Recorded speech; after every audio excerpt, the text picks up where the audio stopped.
Welcome back to the Real Frame Reviews. I'm Scott, and today we're reviewing A Wrinkle in Time, Ava DuVernay's newest film from Disney. And let me just start by saying I actually never read the book, so I actually don't know. I didn't really understand the premise going in until I actually saw some of the trailers. And I actually didn't see all of the trailers, so I was still a little bit gray going into this movie. But this film is about a young girl whose father is a scientist. He up and vanishes 4 years later, or 4 years, for 4 years, and then you find out that he was trying to do something, going through space and time by instead of using rockets and such, he's just going to use his mind. So to get from point A to point B, it's not fastest to go in the straight line. It's actually faster if you wrinkle it. Oh, look, now you're closer. Ava DuVernay is a very spirited and what I would say one of those up and coming directors, kind of like a Ryan Coogler or some of the other, Damien Chazelle, some of those other young up and coming directors. And she, I don't know if she's young. I actually don't know her age, but you know what I mean. She's just starting to burst onto the scene. But some of the things that you see in this movie are going to be things that you don't ever want to, I guess, see again in ways. But most of the movie is actually so brilliant looking that you're never going to be able to unsee it. That's how good it is. And that's sort of the feeling I get throughout this entire movie. There was some really good stuff in this movie, and then there were some really, really low points. And a lot of that has to do with not only the visuals, obviously it really looks well, the beautiful colors and everything like that. They go to some goofy places, and different things happen, colors burst, all of this stuff is really sweet. And actually, the look of her home is the young character's Meg's home was actually really nice, and I almost wanted to live there. There were times though where you would see like, okay, this is Disney. They have unlimited amount. They have a limited amount of money. Like, why aren't they putting more into these effects? Because you can definitely tell this isn't real. And like, I understand when you can understand when there's things aren't real, but I mean, for crying out loud, Jungle Book was live action and didn't use any live animals. It still looked great. You know what I'm saying? So like, why can't they do the same thing in this movie? The actors, okay.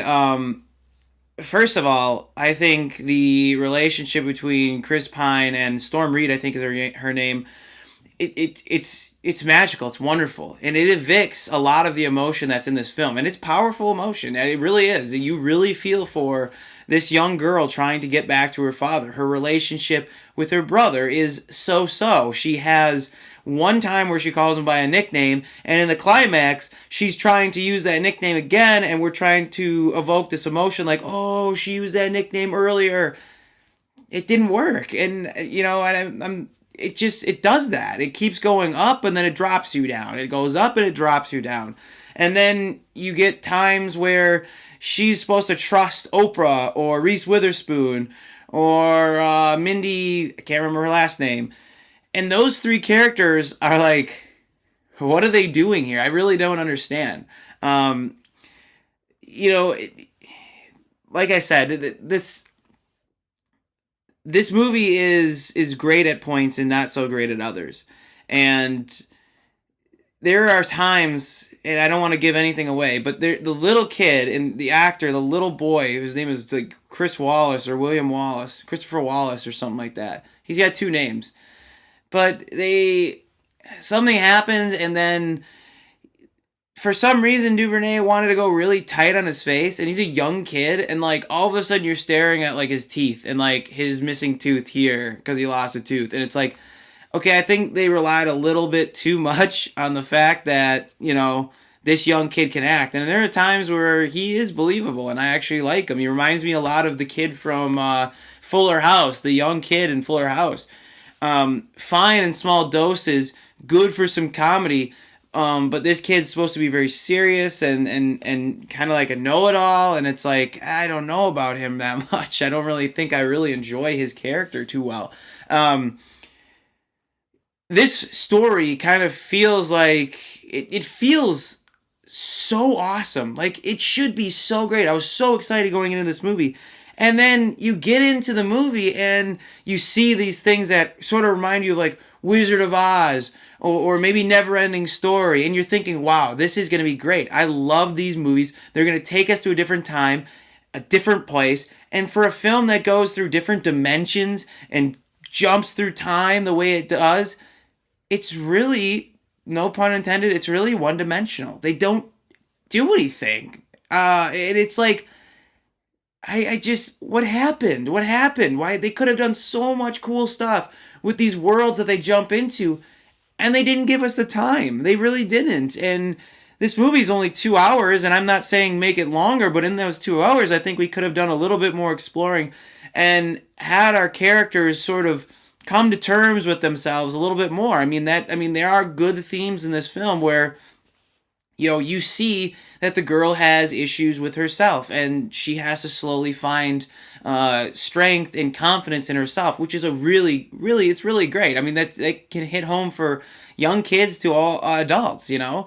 But when you think about the way that this is supposed to be, you know, dimension jumping, it's like, I mean, you didn't really bring us anywhere. You know, it's just a blur. And there's points in time where all of a sudden you're thinking like, this can't be it. Like, this has got to be a twist. Like, they can't have gotten from here to here so fast. Of course, I did explain in the beginning that getting from here to here is easier when you wrinkle things, and the title is Wrinkle in Time. But still, that's beyond the point. Like, I don't understand solving things so fast. Like, let it play out. And you lose interest in it a little bit.